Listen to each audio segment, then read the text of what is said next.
भारत के super spy Ajit Doval की इस सीरीज में आज के एपिसोड में हम बात करने वाले हैं कैसे अजीत डोभाल ने पाकिस्तान में जाकर पाकिस्तान के न्यूक्लियर मिशन को डिसमेंटल करने में, खत्म करने में रॉ की मदद की थी।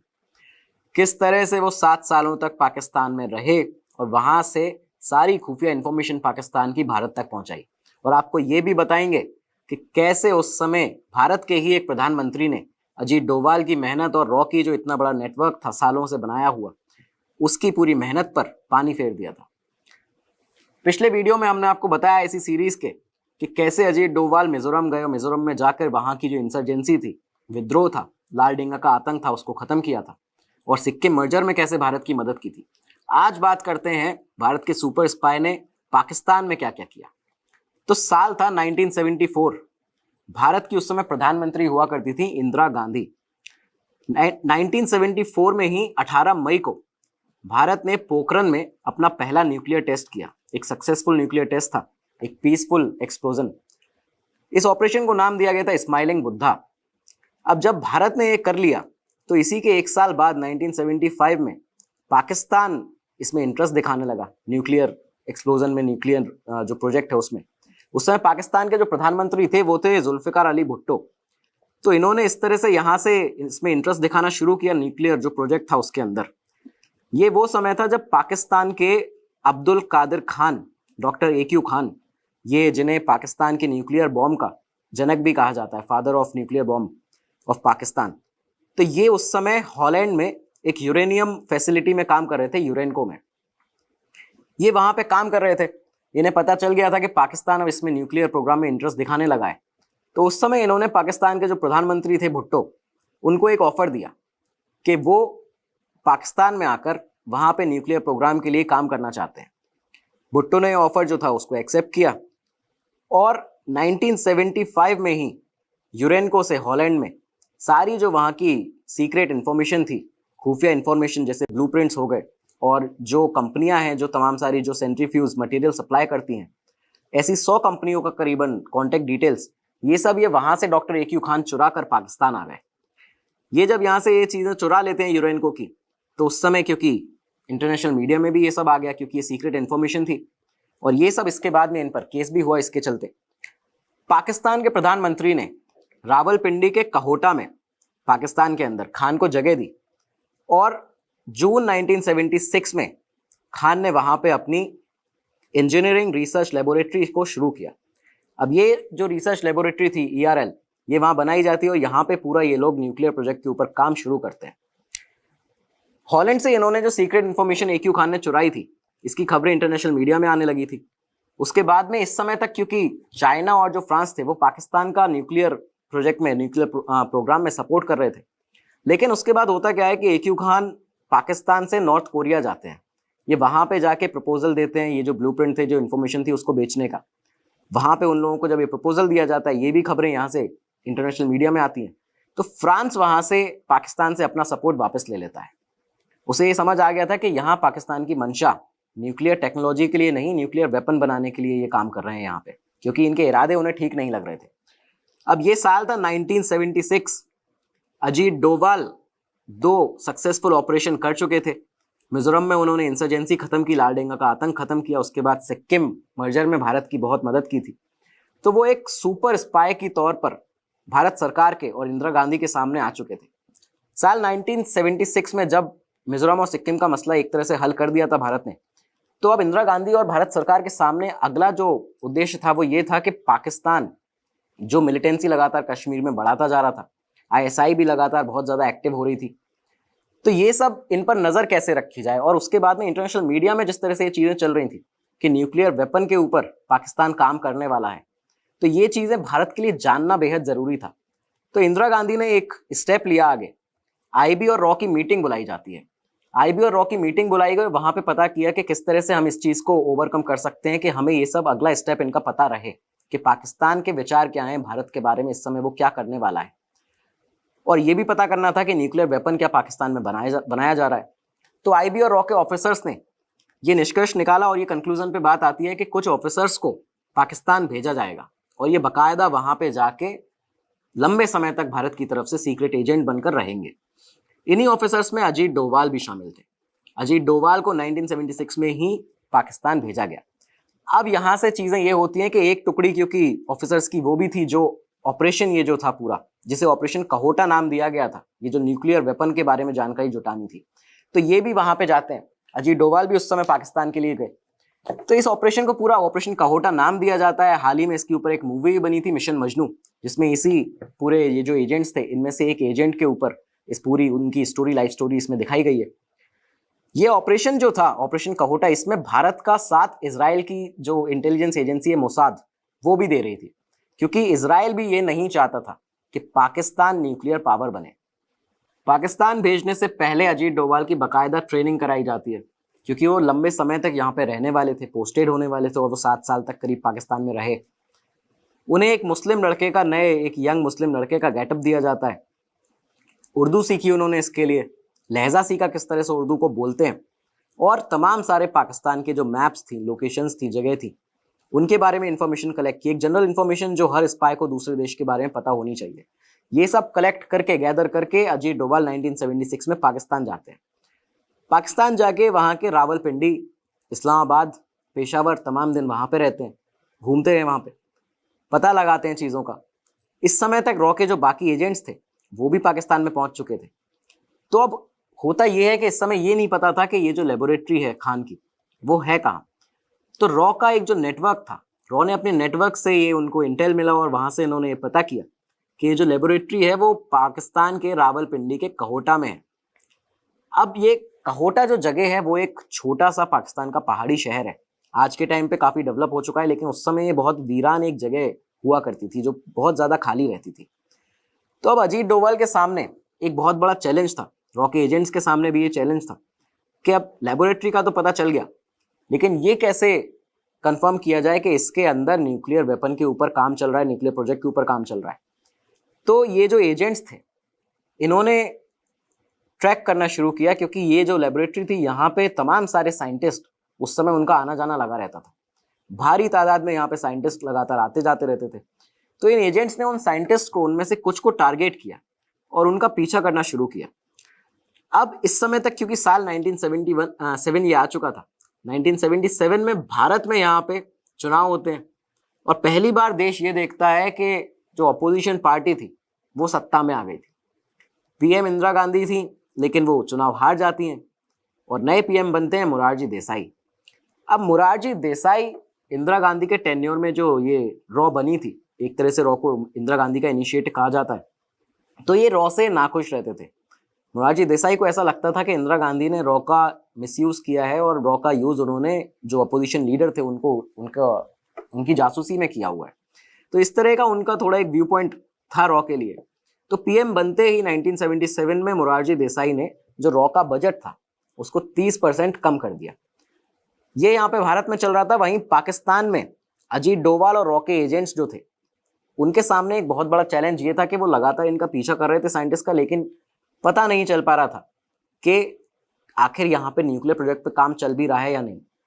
तो ये लोग, हमारे भारत के एजेंट, एक जगह मिले और इन्होंने ये डिसाइड किया और बातचीत की, तब ये आइडिया निकला सामने कि अगर इन साइंटिस्ट के, जिनका ये पीछा कर रहे हैं, उनके स्किन सैंपल या फिर बालों के सैंपल हमें मिल जाते हैं तो हम यहाँ से उनको भारत भेज के चेक करा सकते हैं कि क्या उनके अंदर रेडिएशन है। क्योंकि अगर आप न्यूक्लियर प्रोजेक्ट के ऊपर काम कर रहे हैं, न्यूक्लियर मिशन के ऊपर काम कर रहे हैं प्रोग्राम में, तो आपके जो बाल हैं, आपकी स्किन है, वो उसको एब्जॉर्व कर लेते हैं रेडिएशंस को, और भारी मात्रा में वहाँ से रेडिएशन आपका मिल सकता है उनको चेक करने पे। तो ये जब आइडिया निकला एजेंट्स के दिमाग से, तो यहाँ पे ये जो सैंपल्स थे इनको कलेक्ट करने का दूसरा चैलेंज सामने आ गया, कैसे किया जाए। तब अजीत डोभाल के दिमाग में एक आइडिया आता है कि ये जो साइंटिस्ट हैं जिनका हम पीछा कर रहे हैं, हम यहाँ पे इनको ट्रैक करते हैं और ये लोग बाल कटाने कहाँ जाते हैं, वहाँ जाके ये हम इनके सैंपल्स ले सकते हैं। तो ये जो साइंटिस्ट थे जिनका पीछा किया जा रहा था, उनमें से कुछ साइंटिस्ट रावलपिंडी में जाके वहाँ पे एक सलून में बाल कटवाते थे। ये हमारे जो एजेंट थे ये इनका पीछा करते हैं। एक दिन 1977 में जून की बात है, ये जो साइंटिस्ट थे ये उस रावलपिंडी के सलून में जाते हैं, वहाँ पे अपने बाल कटवा के निकलते हैं और अजीत डोभाल और रॉ के उनके साथ कुछ जो उनकी टीम थी, जो एजेंट थे, वो इस सलून में जाकर वहाँ से इन बालों को इकट्ठा करते हैं, एक बैग में भरते हैं और उस बैग को अपने सोर्सेज से भारत भेज देते हैं। भारत में इस चीज को चेक किया जाता है, इन बालों के सैंपल्स को, और तब वहां पे पता चलता है कि इनमें हैवी रेडिएशन है, इनमें भारी मात्रा में रेडिएशन उस समय मिलता है। और इसी के साथ ये पता चल जाता है भारत को कि AQ खान की इस इंजीनियरिंग रिसर्च लेबोरेटरी ERL में कहोटा के अंदर न्यूक्लियर वेपन पर पाकिस्तान काम कर रहा था। ये भारत के लिए एक बहुत बड़ी उपलब्धि थी, लेकिन इससे भी बड़ी उपलब्धि भारत के सामने तब आई जब अजीत डोभाल ने और रॉ के जो एजेंट्स थे उन्होंने वहां से जो लेबोरेटरी थी वहां के एक साइंटिस्ट को ब्रेक कर लिया। और वो साइंटिस्ट ये राजी हो गया था, तैयार हो गया था $10,000 की रिश्वत लेकर जो पाकिस्तान के न्यूक्लियर वेपन का जो ब्लूप्रिंट था वो भारत को देने के लिए। अब ये चीज यहां से अजीत डोभाल फोन करके बताते हैं रॉ के चीफ हुआ उस समय हुआ करते थे NF संतूक को ये बात बताई जाती है कि इस तरह से एक साइंटिस्ट है जो कि हमारी तरफ आने के लिए राजी है, $10,000 लेके वो हमें ब्लूप्रिंट दे देगा। तो ये बात जब मुरारजी देसाई के पास संतूक जाके बताते हैं तो मुरारजी देसाई इस पर मना कर देते हैं। उनका कहना था, उन्होंने NF संतूक को कहा कि पाकिस्तान के इंटरनल मैटर्स में रॉ को दखल नहीं देना चाहिए, ये हमारे जो उसूल हैं, जो हमारे वैल्यूज हैं उनके खिलाफ है। गांधीवादी विचारधारा के इंसान थे मुरारजी देसाई, तो उनका कहना था कि इंटरनल मैटर है ये पाकिस्तान का, हम इसमें नहीं घुस सकते। तो इसी के साथ में जो तमाम मेहनत थी अजीत डोभाल की, तमाम सारे हमारे एजेंट्स की, वो यहाँ पे बेकार चली जाती है और ये जो ब्लूप्रिंट था पाकिस्तान का न्यूक्लियर का वो भारत को नहीं मिल पाता है। अब क्योंकि इस ऑपरेशन में पूरे जो ऑपरेशन कहोटा था इसमें हमारे साथ में रॉ के साथ में इजराइल की मोसाद भी काम कर रही थी। तो मोसाद का ये था, उनका एक फाइनल कॉल था कि अब क्योंकि ये कंफर्म हो चुका है कि यहाँ पे पाकिस्तान न्यूक्लियर वेपन की तैयारी कर रहा है, न्यूक्लियर प्रोजेक्ट पे काम कर रहा है, तो हम यहाँ पे इस पे डायरेक्ट अटैक करना चाहते हैं। इजराइल का फाइटर प्लेन बाकायदा एयर स्ट्राइक करेगा और इस पूरी लेबोरेटरी को तबाह कर देगा। उनको भारत से एक मदद चाहिए थी। उन्होंने कहा कि क्योंकि हमारा अगर फाइटर प्लेन इजराइल से आता है तो उसे रिफ्यूलिंग की ज़रूरत पड़ेगी, तो आप अगर अपने गुजरात में भारत के हमें रिफ्यूल करवा दें तो हम वहाँ से उसको सीधा पाकिस्तान लाके, वहाँ से क्योंकि नज़दीक है, बॉर्डर है, तो हम वहाँ से इसको लाके पाकिस्तान में कहोटा में एयर स्ट्राइक कर सकते हैं। इसके लिए रॉ के चीफ NF संतूक एक बार फिर अपने मोरारजी देसाई के पास गए, भारत के प्रधानमंत्री के पास। अब क्योंकि ये एक इस तरह की चीज़ थी कि जिसमें PM का दखल देना बहुत ज़्यादा ज़रूरी है, अगर इस तरह का कोई ऑपरेशन दूसरी एजेंसी से करवाना है और वो भारत में उसको रिफ्यूल करवा रहे हैं हम, तो बाकायदा मोरारजी देसाई की मुंबई में इजराइल के जो फॉरेन मिनिस्टर थे मोसे दयान, उनके साथ में मीटिंग कराई जाती है। वो इन्हें पूरा बताते हैं मोरारजी देसाई को कि इस तरह से अगर आप रिफ्यूल करा दें तो हम ये जो समस्या है पूरी इसको एक बार में ख़त्म कर सकते हैं। क्योंकि मोरारजी देसाई एक बार फिर गांधीवादी विचारधारा के इंसान, तो वो नॉन वायलेंस का और ये तर्क देके कि दूसरे देश में दखल देना हमारे वैल्यूज़ के खिलाफ है, इस तर्क के साथ में इस पूरे जो फॉरेन मिनिस्टर थे मोसे दयान इजराइल के, उनको मना कर देते हैं। एक तरफ आप देखिए कि भारत के टॉप स्पाई अजीत डोभाल, भारत के रॉ के हमारे जाबाज एजेंट तमाम दिन तमाम सालों से पाकिस्तान में रहकर इकट्ठा कर रहे हैं, इंफॉर्मेशन बता रहे हैं, यहाँ पे खुफिया इंफॉर्मेशन निकाल रहे हैं, अपनी जान पर खेल कर पूरा नेटवर्क बना रही है रॉ। और दूसरी तरफ भारत के ही प्रधानमंत्री, ये दूसरी बार था जब उन्होंने अपने पूरे एजेंट्स की, रॉ की पूरी मेहनत के ऊपर पानी फेर दिया था। अब साल 1978 आ चुका था, अजीत डोभाल इस समय पाकिस्तान में ही थे, बाकी जो रॉ के एजेंट्स थे जो ये न्यूक्लियर मिशन के लिए गए हुए थे वहाँ पे इसकी जानकारी जुटाने के लिए, वो भी वहाँ पे रह रहे थे। इस साल पाकिस्तान के अंदर तख्ता पलट करती है फौज वहाँ की, पाकिस्तान की आर्मी ने तख्ता पलट किया और पाकिस्तान के राष्ट्रपति बन जाते हैं जनरल जिया उल हक, पाकिस्तान के फौजी तानाशाह। ये जो जनरल जिया उल हक थे, इनकी भारत के प्रधानमंत्री मोरारजी देसाई के साथ में बहुत अच्छी मित्रता थी, ऐसा बताते हैं ये लोग। कई दफ़ा बातें करते थे फ़ोन पे, घंटों तक बातें चलती थी इनकी। तो इसी के दौरान 1978 में ही एक दफ़ा जब इनकी बातचीत हो रही थी तो मोरारजी देसाई ने जिया उल हक को ये कह दिया कि जनरल साहब, हमें आपके सीक्रेट मिशन के बारे में सब पता है। फौजी दिमाग के जिया उल हक, उनको जब ये पता चला, उन्होंने जब ये सुना तो उनका दिमाग घूमा और उन्होंने पाकिस्तान की जो ISI है, इंटेलिजेंस एजेंसी, उसको एक्टिव कर दिया और उससे कहा गया कि पता लगाइए कि इन्हें हमारे सीक्रेट मिशन के बारे में कैसे पता चला। वो समझ चुके थे कि मोरारजी देसाई न्यूक्लियर मिशन के बारे में ही पाकिस्तान की बात कर रहे हैं। यहाँ से ISI ने रॉ का पूरा जो नेटवर्क था उसको ब्रेक करना शुरू किया, उसके बारे में उसको ट्रैक करना शुरू किया। और यही वो समय था जो हमारे रॉ के वहां पे जितने जाबाज एजेंट थे उनमें से कई एजेंट्स को आईएसआई ने ढूंढा, पकड़ा और खत्म कर दिया था। इसी के साथ में ऑपरेशन कहोटा भी यहाँ पे पाकिस्तान में भारत का खत्म हो जाता है। अजीत डोभाल इस समय तक निकलकर यहाँ से पाकिस्तान के लाहौर में रहने लगे थे। उनके सामने कई सारे भारत के दिए हुए टास्क थे। उन्हें पता लगाना था कि वहाँ पे फौज का कितना बड़ा, क्योंकि रोल उस समय पाकिस्तान में फौज का बहुत बड़ा था, तो फौज कहाँ कहाँ तक एंटर की हुई है इसमें, क्या वहाँ पे इनके खुफिया जो ऑपरेशन है वो चल रहे हैं, आईएसआई इसमें क्या कर रही है, यहाँ पे जो वहाँ की पॉलिटिकल पार्टीज है उनके बारे में जानकारी देनी थी भारत सरकार को, लोगों के बीच में क्या सेंटिमेंट बन रहे हैं भारत को लेकर ये बताना था, और जो संबंध है पाकिस्तान के दूसरे देशों से वो किस तरह के चल रहे हैं। तो इस तरह की तमाम जानकारियां अजीत डोभाल वही मुस्लिम लड़के के भेस में भारत तक पहुंचाते रहे। कई दफा उन्हें अपनी जान पर खेलकर भी ये सारी महत्वपूर्ण जानकारियां भारत तक पहुंचानी पड़ी। ऐसे दो किस्से हैं जब वो पकड़े जाने वाले थे। एक दफा जब वो लाहौर में ही थे तो वहां के लोकल मार्केट में एक कव्वाली का प्रोग्राम चल रहा था। अजीत डोभाल वहां पे जाते हैं और वहां पे ये कव्वाली सुनने के लिए गए हुए थे, लेकिन वहां एक आदमी इनके पास में आता है और कहता है कि आपकी ये जो नकली दाढ़ी है वो लटक रही है। जैसे ही अजीत डोभाल ने ये सुना, ये वहां से भाग निकले।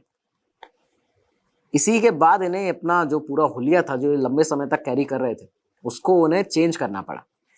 एक दूसरा वाक्य है, जब अजीत डोभाल कराची में थे तो कराची में वहां पे एक औलिया की मस्जिद हुआ करती है, ये वहां नमाज पढ़ने जाया करते थे।